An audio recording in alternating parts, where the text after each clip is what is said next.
Olá, alunos do primeiro ano. Agora vamos continuar nosso assunto sobre as funções.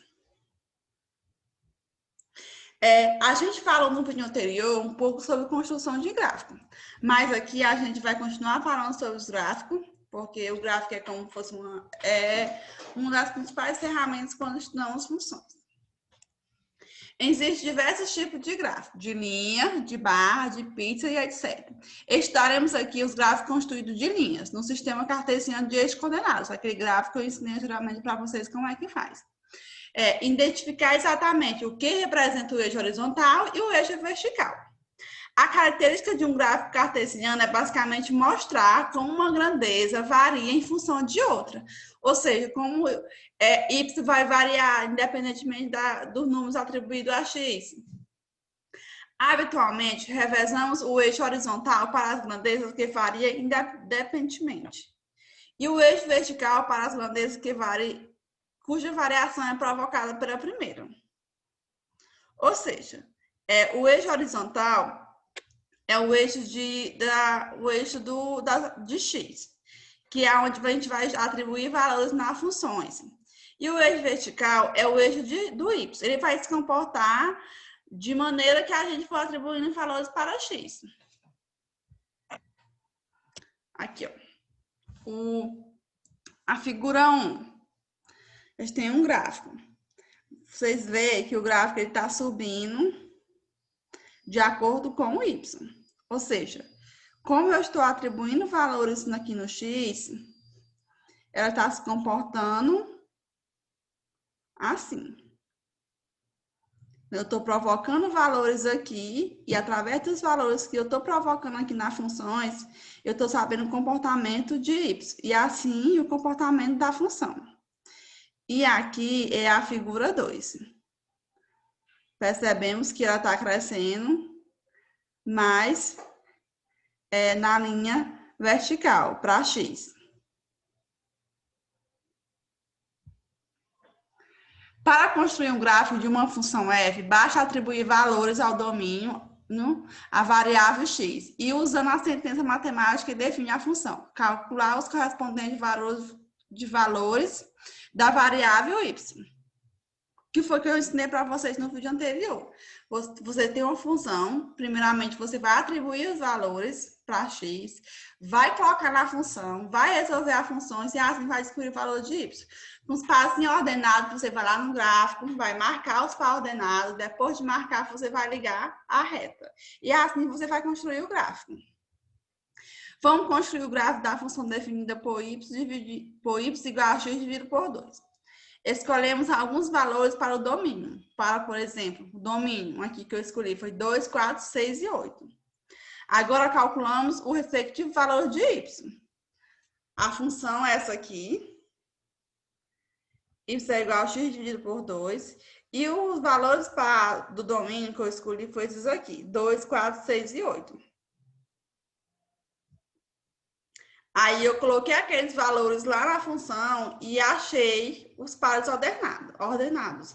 Aqui eu não fiz a tabelinha, mas se vocês assistiram no vídeo anterior, vocês viram que eu fiz a tabelinha, coloquei os valores, substituí na função e achei os pares ordenados.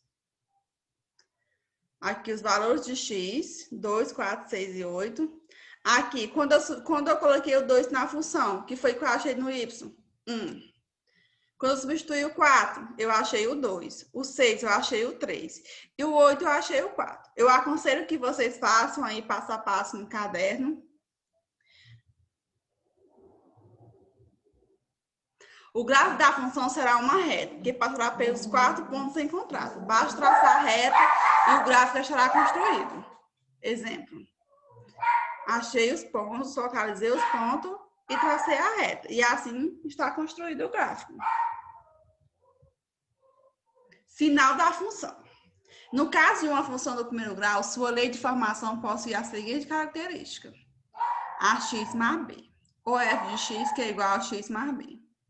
Em que os coeficientes de a e b pertencem aos números reais diferentes de zero. Não pode ser zeros.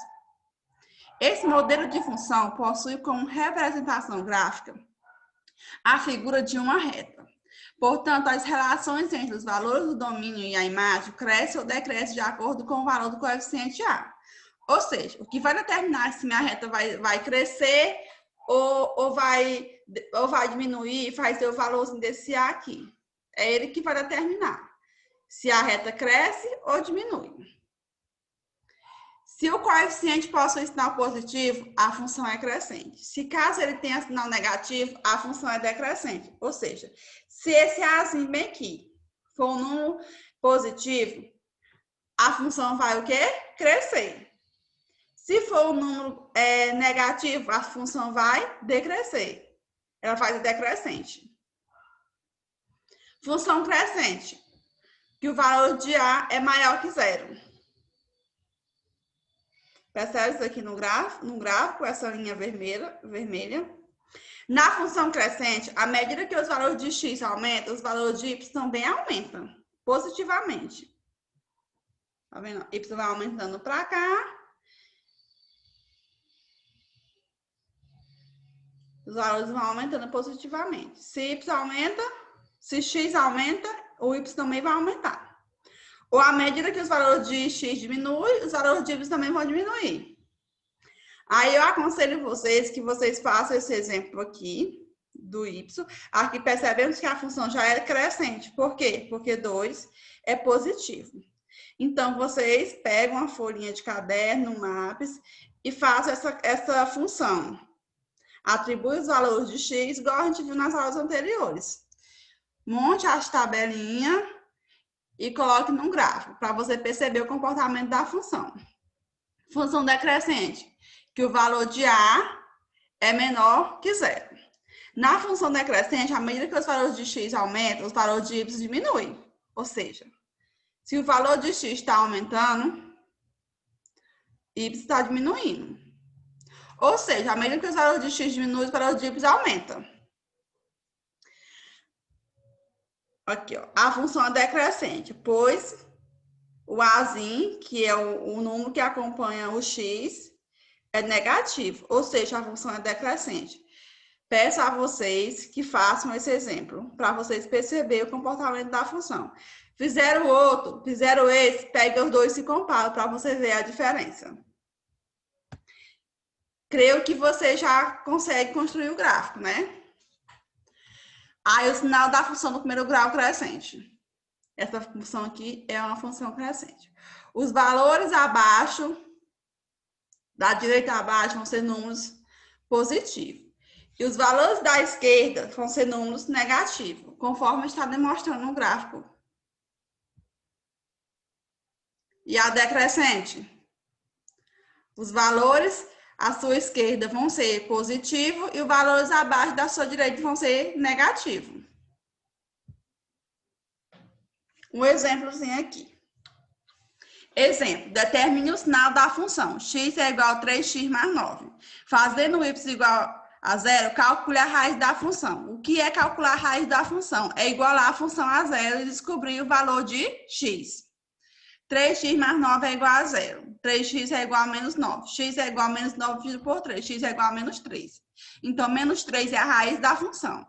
A função possui coeficiente igual a 3. No caso, é maior que zero. Portanto, a função é crescente.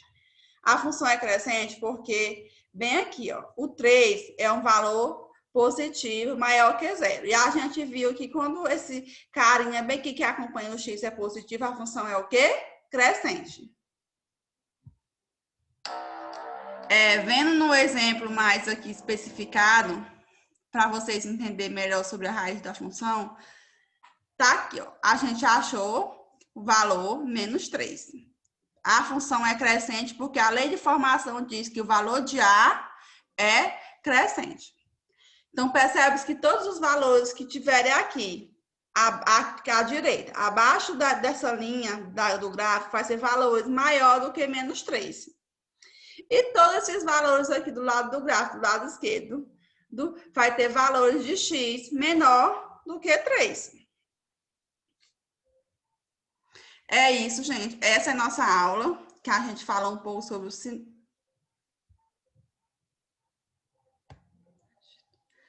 Aí, dando continuidade à aula, a gente vai falar um pouco sobre máximo e mínimo da função. Que daí já são a função do segundo grau, que são as funções do modelo ax ao quadrado mais bx mais c. Ou f de x é igual a x2 mais bx mais cx. A e B e C são números reais, sendo A diferente de C, denominado de função do segundo grau.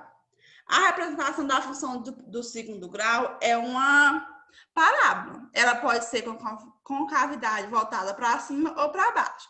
O que vai determinar isso é o valor de A.